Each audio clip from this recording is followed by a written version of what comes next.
Quando si dà una sanzione amministrativa deve essere sempre in ottica rieducativa, ci domandiamo cosa ci sia di educativo nel dare una multa con un importo del genere a una persona che si ha la certezza che non la può più pagare. 5.000 euro per aver venduto delle rose di sera in centro città. A Mogliano il dibattito è acceso tra chi sostiene che i soldi combinati siano eccessivi e chi invece ritiene giusta la sanzione.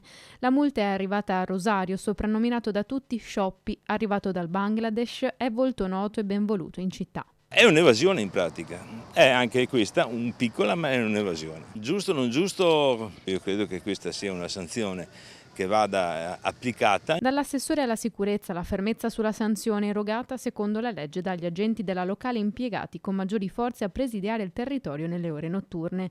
Nessuna rimostranza da parte di cittadini e opposizione sulla legalità della multa, quello che si contesta è il fattore morale. Tutte le cose ci vuole una proporzione.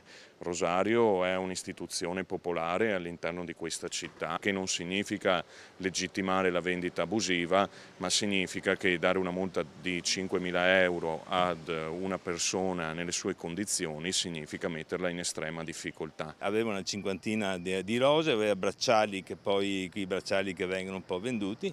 Io credo che dopo essere stato avvisato per qualche volta da parte delle forze dell'ordine anche che non si può fare queste attività, la polizia deve anche prescrivere quelle che sono le norme di legge. Posizione quella di Muraro che non trova però riscontro all'interno della sua maggioranza. È il sindaco stesso a voler venire incontro a Rosario aiutandolo nel ricorso. Io auspico che le memorie che verranno prodotte da Rosario ci portino a ridurre la sanzione o addirittura ad eliminarla.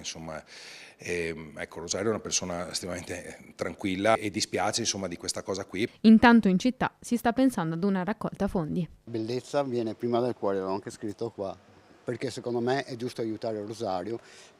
Una rosa non è che faccia male a nessuno, anzi dà qualcosa di bene a noi.